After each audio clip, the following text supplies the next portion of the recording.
Hey, what's up everybody? Welcome back to the channel. I could not resist. I don't know why. This guitar has been a journey. Just to catch you up to speed if you don't know, I got this guitar in a trade. The headstock had a pretty significant break, but not at the neck. Not at the neck.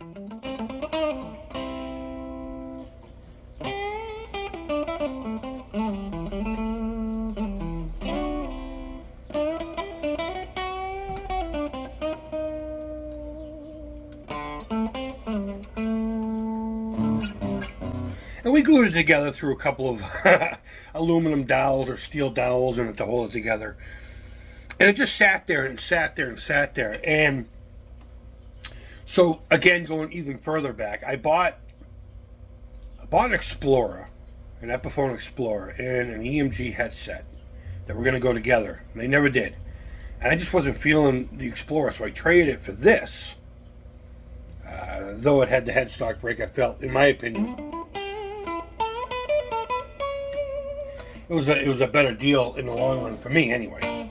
So then I wanted to do something with the headset. So I wanted to either sell or trade for a Kirk Hammett bone breaker set or whatever they call it. And I was gonna put them in here. So I said, you know what, I'm not gonna restring the thing. I'm not gonna do any of that until I have the pickups.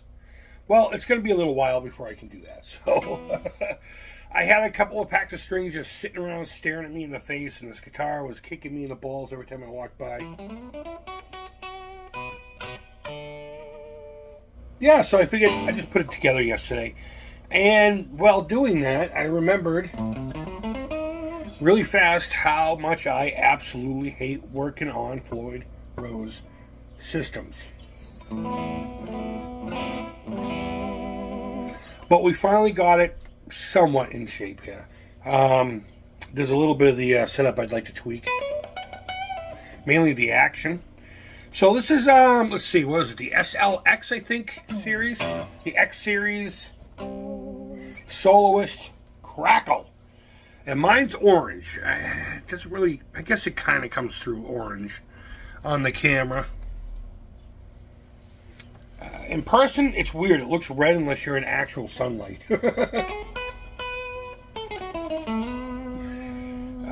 Maple neck, alder body wings. It is a neck through. And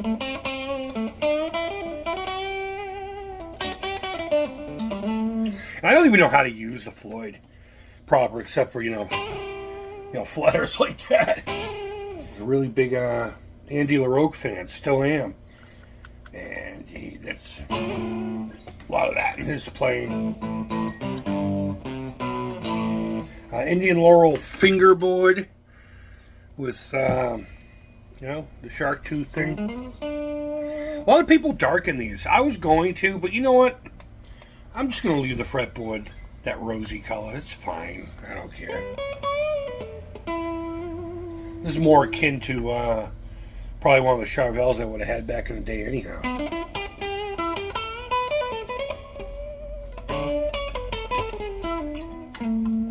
One volume, one tone, three-way blade selector switch.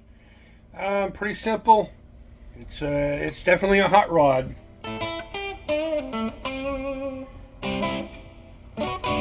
No, let me take that back. This is an exotic sports car compared to some of my other guitars. Excuse the reference. It's kind of like putting a Ferrari in the hands of Ray Charles, or how about we'll just say any blind individual.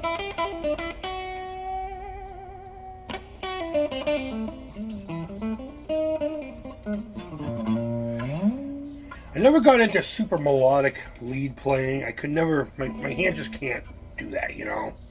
I would love to. I would love to be able to do stuff like that, but I don't. So I tend not to gravitate towards stuff like this.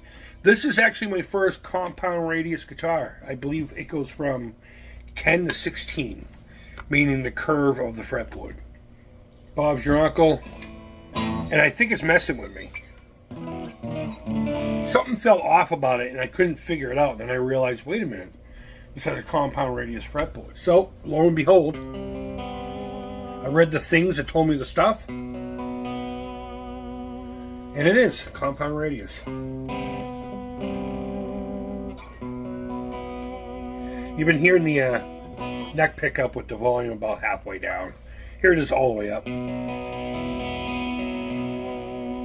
I don't really have any drive on the amp. It's got a little bit of gain, but not much at all. Even a neck pickup just wants to drive it, right?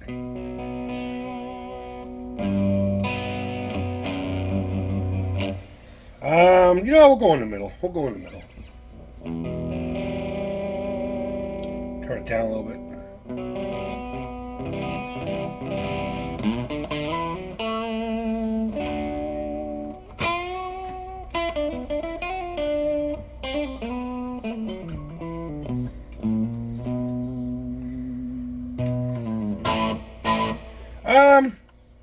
I guess it's serviceable. And the bridge, we'll go all the way up. I mean, it's hot. Back it up a little bit.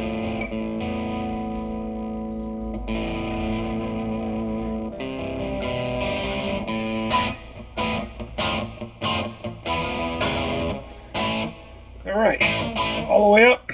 Let's throw some dirt. The trick or treat drive.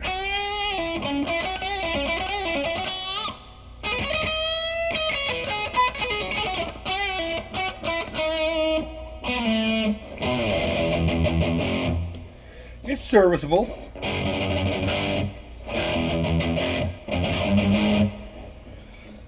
What I am noticing with the pickups though, they're hot, but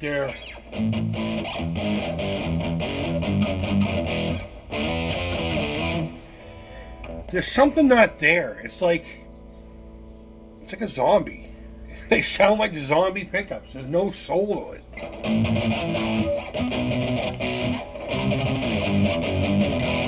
Guitar plays great. The guitar plays like butter.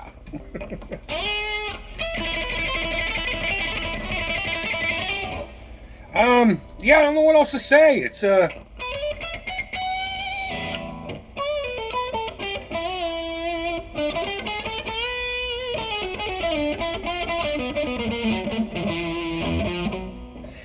it's like it has the idea. It just hasn't been able to accomplish it. It hasn't figured it out yet. And maybe it just needs to grow up a little bit. But either way, I'm going to eventually get rid of these. They're just Duncan design. I'm not even going to look them up. They're crap. I think they're crap.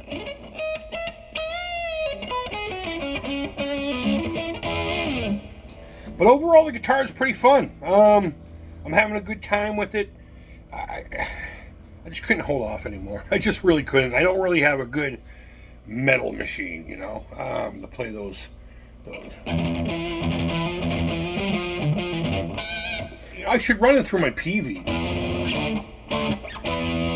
I can get my thrash on. But either way, guys, let me know in the comments what you think of this bad boy. Let me get the headstock in there. There you go. Nothing crazy here. It did take a dive at one point, but we got it going. We got it working.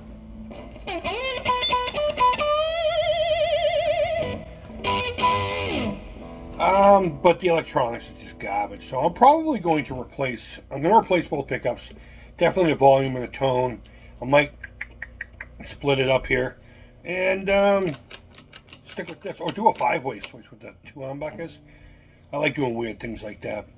But either way, again, guys, thank you always so much for watching. I really do appreciate it. I'm in kind of a weird mood today, so for that I do apologize.